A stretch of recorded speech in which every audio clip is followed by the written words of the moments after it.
Hello, my name is Jordan, and I'm joined by Paige and Michaela to discuss the 12th essay titled The Day the Great Plains Burned, which was written by Ian Fraser in 2018. Um, so before we talk about the causes of the fire and all the events that occurred on March 6, 2017, we thought it would be helpful to introduce some of the main towns and locations that Fraser talks about. So to start, the town known as Slapout, Oklahoma. This was kind of the introduction in the essay. This town was originally called Nye until about the 1950s when it was renamed Slapout. And the reason for this was because there's this main store in Slapout, and people would go to it and ask the owner if he had a specific like item or food, something like that, and he would go look for it and come back and say, "We're slap out of it," and he would say that over and over again to people, where it kind of became this known thing, and that's where the current name comes from, slap out. And you can see if you follow the orange dot where that is on the map of Oklahoma. And some more information about Slapout. It has a population of under 10 people. So there's really nobody actually living within the town. It's limited to one single building, this kind of convenience store that houses multiple purposes, including a gas station, truck stop, convenience store, cafe, and a small community center all in one building. And the only other building within the town is this firehouse that's kind of manned by local volunteers and led by uh, Fire Chief Charlie Starbuck. And the other significant place Fraser discusses in the essay is Ashland, Kansas, which, if you look at the map, is where the blue dot is. It's 50 miles north of Slapout and has a significantly larger population than Slapout, but still there aren't a ton of people that are living there. So when talking about the causes of the fire, they can be broken up into the causes that took place before the fire and on the day of the fire. So some of the conditions that led up to the actual fire were there was pretty much no rainfall for the entire 6 months that led up to the fire. But before that 6 month period, there was a lot of rainfall, which caused the prairie grasses to grow very tall and also become dry during the drought. And what this did was it created this primary fuel source for when the fires initially would spark. And in January, there was this large ice storm that ended up damaging a lot of power lines in the area. And that actually led to the initial fire on March 6th. So if we look at the top right graph or map, it shows the rainfall during February of 2017, where the green areas, there's actually a lot of moisture in those south central parts of Oklahoma. Unfortunately, you can see the blue areas where Slapout is by the panhandle, that the north was very short of the average moisture levels, where there was literally only a 10th inch of rain for that month. So if you look at the bottom right map, that's showing the drought levels. So the lack of rainfall for those 6 months prior to the fire, they actually popped up on the Keach-Byram Drought Index as being over a value of 400. So what that's saying is these specific areas in red that you can see in the northern parts were actually the driest in the entire state. So talking about the actual conditions on the specific day of March 6th, if you look at the top right kind of chart, it's showing that there were actually a lot of other fires during the month of March. But those fires didn't have such extreme conditions as the ones on March 6th, such as high wind speeds that were larger than 55 miles per hour, very small levels of humidity, and like I talked about before, the downed power line. So all of these small fires that occurred before in less extreme conditions, the firefighters were able to gain control over them before they turned into these giant fires. So when talking about humidity, those above average temperatures that you can see in the bottom right map, basically the entire state is red. So those temperatures contributed to the below level humidities in the area of Slapout. And what humidity is it measures how much moisture is in the air. And as the temperature in an area rises, the humidity decreases. And what this does is it makes the fuel moisture more flammable, which makes that area more susceptible to fire starting. And that's exactly what happened when the power line fell and started the fire in Slapout. A massive wildfire, meanwhile, has consumed some 55,000 acres in northwest Oklahoma. Look at these pictures. Strong winds are to blame for merging 4 major fires into one massive firestorm. Crews are working around the clock trying to get the flames under control. Manuel Bojorquez is there. In Woodward County, more than 200 firefighters on the ground and in the air are trying to beat back flames shooting as high as 100 feet. The fast-moving wildfire is being fanned by winds topping 40 miles per hour. George Geisler is with the Oklahoma Forestry Service. This area has not had a soaking rain in over 100 days, and the fuel combined with the moisture are causing very erratic fire behavior. Yesterday, 4 separate fires sparked by arcing power lines down by high winds merged into one blaze that raged across more than 55,000 acres. This was absolutely the fastest moving fire I've ever seen. Val and Amy Castor of CBS affiliate KWTV were covering the fire when they spotted Jason Perks desperately trying to get his road grader out of a ditch. He needs to get out. I know he needs to get out. He can't get out. Perks, a Woods County transportation worker, was creating a fire line when flames swept in. He bailed from his vehicle just when the crew drove over to rescue him. He ran out of the tractor. Get in, hurry up, hurry up. Came over, unlocked the door real quick. He jumped in. I slammed it in reverse and floored it going in reverse. That's how fast those flames got to us. And right now, firefighters are still trying to assess exactly how many structures have been damaged or destroyed by the flames. They say we can expect these windy and dry conditions to last at least through tomorrow. DeMarco? Oh, and those pictures tell us that our time is of essence there. Manuel, how much of the fire is under control right now at this point? We just seconds ago got an update from the director of forestry here for the state of Oklahoma, who says containment remains at 0. And that's because of these dry and windy conditions. They just haven't been able to build any containment lines around the fire.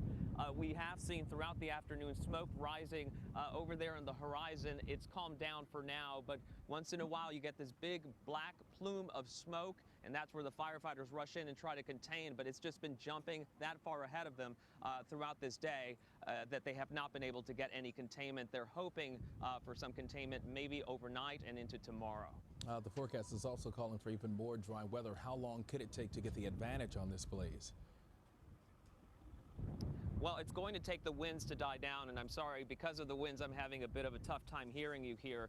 But the director of the Forestry Service here told us that if the winds die down, as they are expected to die down overnight and into tomorrow, they're hoping to finally be able to get some equipment down there where the fire is burning and be able to build a line around it. If they can build a line around it and stop it from spotting ahead, from jumping ahead, then they believe that they can start to turn the tide on this fire there, get some containment, and then finally get it under control. All right, be safe out there. Manuel Bojorquez in Freedom, Oklahoma. Thank you.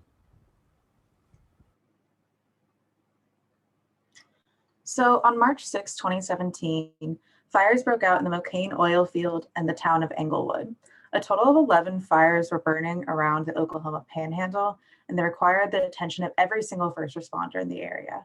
The fires resulted in multiple evacuations, destroyed homes, and killed both wild and ranch animals.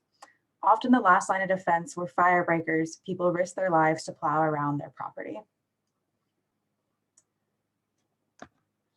The original name of the Starbuck Fire remained more popular, even though it is now officially called the Northwest Complex Fire.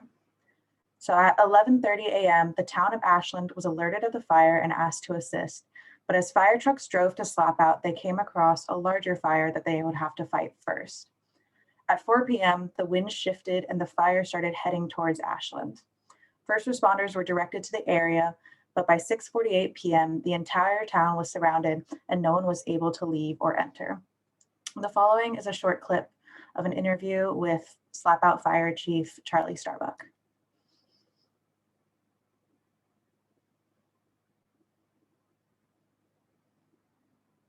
Hello, my name is Charlie Starbuck. I'm the fire chief of the Slap Out Volunteer Fire Department. And since Monday morning, I've been incident command on the complex fires involving the Starbuck Fire, 283 Fire, Selman Fire, and Beaver Fire. Fire started Monday morning. We had strong wind conditions out of the west. We responded with local resources. As we was trying to shore the fire lines up, we had a very strong southern out of the north wind shift. The fire overran us. At the same time, these other fires had restarted up and we lost all of our local resources. At one time, we believe we only had 8 fire trucks, a Oklahoma forestry crew in there helping us out, and maybe 4 road maintainers at one time in this wind shift. So that's a lot of reasons why we had such a large fire spread so quickly between the wind and not having the resources in there. So this has been a very devastating impact on our area, cattle-wise and ranchers. A lot of loss of hay, a lot of loss of grass, and those people that's come in and help support our local ranchers and farmers and our industries is greatly appreciated, as well as the Oklahoma Forestry, the regional teams that are in here right now. They've all been very beneficial to us, and we greatly appreciate their help and their support. Once again, we're still going to be a long-term recovery efforts, and so any help is greatly appreciated. And thank you very much. Thank you, sir. At this point, Inglewood had run out of water and couldn't access its wells because electricity had gone out. While the town's fire chief, Bernie Smith, was looking to find new water sources, his family was out trying to find medical help for his wife who had severe asthma. His family originally fled to the south, where they would find the roads in Woodward were closed by fires. They then headed to Beaver, Oklahoma, apologies, where they found that the clinics had run out of necessary medication. They then tried Perryton, Texas, and found another fire before deciding to flee to Liberal, Kansas, even if they had to drive through the fires to get there.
Millie Fudge was the head of the emergency management operations for Clark County. On the morning of May 6th, she was the first person in Ashland to learn of the Starbuck fire. As the fires grew worse, she set up the Emergency Operations Center, where she and volunteers began monitoring the activity of all first responders in the area, ordering evacuations for towns in Clark County and acting as a command post for everyone affected by and fighting the fire. Along with many first responders, Fudge and her volunteers worked for 30 to 40 hours straight until the fire was controlled. The following is a clip from an emergency preparedness fire talk Millie gave afterwards. At 11:34 on that Monday morning, we were paged, fire departments and emergency management was paged to go to Beaver, Oklahoma, because that's where the fire started. And so we all headed down that way, Ashland Fire, Inglewood Fire, and emergency management. And Brandy was my co-pilot. So we all headed that way for the Starbuck fire. We get down to the county line and figure out that we're not going down to Oklahoma because those big clouds of smoke were headed our way. The fire was too close. We get down to Frosty Ettiger's house, which is over into Meade County a few miles. And the firemen figure out at that point in time that all they're going to do is protect houses and people, because that monster was coming and there is absolutely no way to stop it. So we parked in between Frosty's houses, and the firemen went around the houses and watered them down, foamed them down, and then we all sat in between the houses waiting for the fire to go over. And that's true pucker power, I'm going to tell you, okay? But anyway, it went over Frosty's house, did not damage his houses. And then at 13, and this is military time, so at 1:45 it moved into Clark County. And they were protecting residents and homes. You know, the fire departments here have never had a fire that they couldn't get ahead of, that they couldn't control, that they couldn't get the best of until this one. And it's a little overwhelming. It's kind of brings you down to a different level. At 1:30 in the afternoon, we're still over there, and I called the sheriff's office and I asked them, I said, call mutual aid, which is our surrounding counties. Call them, get some help now. And they called back, and sometimes I cry during this, so forgive me, but they call back and they say there is absolutely no help available. Everybody's out fighting fires somewhere. We can't get you any help. So I called back and I said, okay, so go 2 counties out or 3 counties out. Get us some help because we don't have enough firemen. And she calls back and she says, there's nobody here to help you. There's nobody we can find to come and help you. These fire departments are on their own. That's a very humbling experience.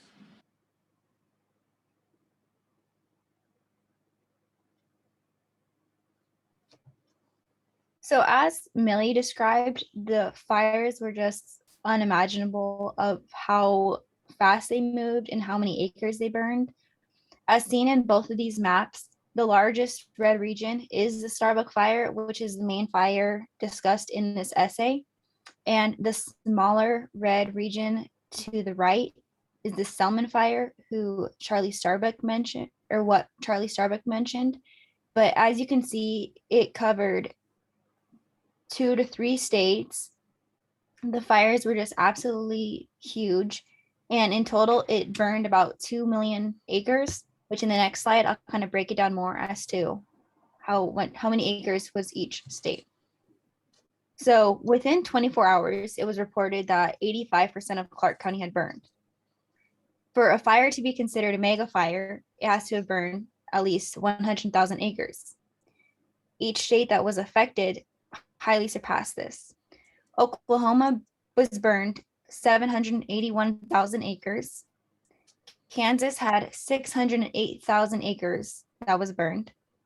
Texas had 482,000 acres, which was burned. And like I said, it was roughly 2 million acres or 3,000 square miles. And to give you a better picture, Rhode Island is 1,000 square miles. So imagine 3 of Rhode Island put together is how much this fire burned. The aftermath of it was even more unimaginable, both from how the environment itself was affected and the help that came from it. So in total, there was believed to be about 7 total deaths. 3 of them came from ranchers trying to rescue cattle. 1 came from a truck driver who jackknifed his truck and got out and died of smoke inhalation. And another man died from a heart attack resulting 2 weeks after he found out his house burned. There was estimated to be about more than $44 million in property damage. And one example of a major cost came from the fencing. So fences, well, the example of the Gardner Ranch was his fence posts burned down. It cost $10,000 to fix 1 mile of fencing, and he had 270 miles of fencing to be repaired. So in total, for just one family, it cost them $2.7 million to fix their fence. Another major tragedy was the thousands of cattle that died in the fire and the many more that were put down as a result of their injuries, since they were too awful to withstand. So not only did some people lose their cattle business, but others lost their source of food. A great thing that came out of it was the support from around the country that this region received. There was financial donations, supplies of food, water, hay, and volunteers who all came in to help with the rebuilding process. As in the next slide, I will detail a little bit more about the help. So like I said, there was a ton of unsolicited and generous aid that came from people all around the country. There was letters of support. There was donations that came pouring in from states like Oregon, Louisiana, Ohio, and Wisconsin. Some of the donations that came in were hay for cattle came rolling in on flatbeds, even sometimes too much for the firemen to unload. They had to ask the drivers to unload it themselves. This hay would come rolled in as in the picture with messages, with American flags, sometimes valued up to $5,000 people would donate of hay itself. Other things that were donated were fence posts, corner posts, and wire, all to help replace the fences. As a lot of this came in from people in states like Iowa and Michigan. Volunteers came and worked 10-hour days. Some of these volunteers included kids from Oregon who decided to help to spend their spring break helping rebuild this area. People with food also came in, as someone brought in a chuck wagon, and another man came from Louisiana to cook a bunch of Cajun food for all of the firemen and the volunteers helping. As seen in this other picture, there was so much bottled water sent that people said that this alone could put out the fires, as it was just an outpour of donations. Another man raised $4,000 and gave it to the firemen, who said this was the exact amount that needed to repair a fire truck that was damaged in the fire. And this man came all the way from Ohio. Along with this, there was plenty more monetary donations, and there was calf formula, vet medication, winter clothes, casseroles with handwritten messages and prayers. There were just an outpour of donations from rural America that these people appreciated so much. From this, they decided to make a video of thanking all of their volunteers and their supporters that you'll see in the next clip. We want to just say thank you to all the fire departments that came to help us during this large disaster. We had firefighters from northern Kansas, western Kansas, eastern Kansas, the guys from Oklahoma that always help us that couldn't come because they had their own problems. And a special thank you to the firefighters that came from Colorado, Nebraska, New Mexico, Missouri, and I'm sure I'm still missing. Those guys were extraordinary. They helped us tremendously. Thank you to the people that have delivered hay and fencing supplies and food and clothing and all sorts of things that you never thought you needed. Many of these guys are volunteer firefighters too and come and lift you up directly. There's no way we can say thank you enough, but that's all we can do is say thank you from the bottom of our hearts. Good evening. My name is Frank York, and I live here in Ashland along with my wife. We live out in the country, and obviously we're very close to the fire. We're one of the lucky ones. We're survivors.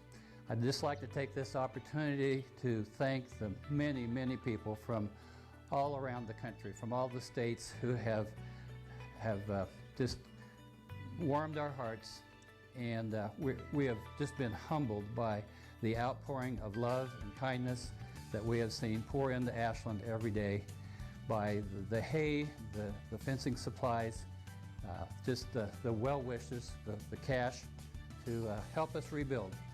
And the Gardner family, certainly with this sale, has been an inspiration to all of us locals to show us how we can build back. There's green grass coming, and we will be back again. So from the bottom of our hearts to all of you, we say thank you very, very much. Hello, my name is Sue York, and I live here in Ashland, out in the country with my husband Frank.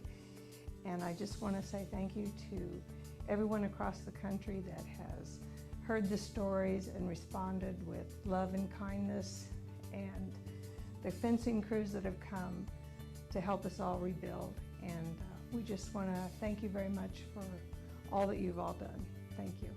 My name is Janelle Smith, and I'm with Ashland Feed and Seed Company. Thank you so much for all the wonderful hay donations, fencing supplies, and monetary donations that you've sent to the Clark County and surrounding areas. It is greatly appreciated. Thank you again. My name is Neil Kay with Ashland Feed and Seed. I'd like to take this time to say thank you to the many, many people from all over the United States that have helped Clark, Meade, and Comanche County in Kansas, and the other counties in Oklahoma and Texas and Colorado that were destroyed or burnt by fire.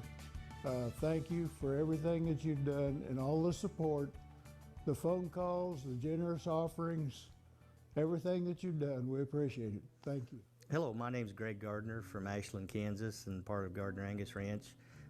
I know this video is going out to a lot of you, and the only way we can do it is through this medium. And we thought originally that we would try to write thank you cards to everybody, but it's been so overwhelming we can't get to all of you with thank you cards. But thank you seems so small and insignificant, but it means so much to us.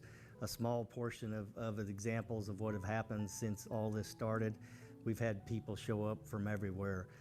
Like I say, the first thing I met coming off the ranch to the ranch on Wednesday morning was a truckload of hay before I'd even got to town.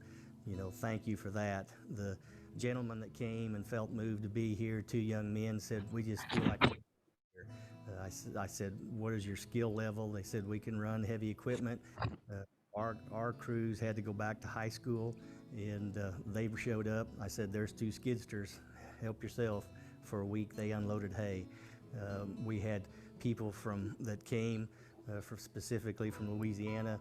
They brought hay to us, but they also brought all the fixings and fixed a big old pot of jambalaya and jalapeno bread. And one of the things about all this, I've never eaten so good in all my life. And we had a chuck wagon cook come in from Lubbock, Texas, and fed people 3 meals a day for a week. All the donated food, when the people found out that he was coming up here, we had to buy another freezer and filled it clear full. And the support has just been overwhelming, and for all of our community and all the people here affected by this, we just say thank you. So from this, a lot of people still did not believe that climate change was a factor or was even real. Like it says, as of 2017, nearly half of all Oklahoma and Kansas residents did not believe in climate change, even though there were atmospheric evidence that they had the dry line where it would come in hotter and wetter, there'd be more rain, and then all of a sudden it was so hot, it'd be extremely dry grass and fires would spark from there. When asked about it, Millie Fudge stated, I'm not knowledgeable about that. Climate change, if it exists, might have something to do with the fires, but whether it does or not, I know God is in control. He allows or causes the increase in fires to happen for a reason. Like she states, God is in control. Many other residents around this area are extremely religious and believe that this fire was at the hands of God, the will of God, that he was the one that said that, people thought they were in control, and they said this is God's way to show that he's actually in control. Others attributed Bible verses to why this fire occurred. Along with this, others believed that it was simply a consequence of where they're living, or it was Native American doing, or some even blamed it on government policy, like the Conservation Reserve Program, as they had farmers plant and maintain grass to hold down dirt so a dust bowl wouldn't occur again. People basically just found any other excuse they could use as to why this huge fire occurred instead of blaming climate change. So with that, that was our essay, and thank you for listening.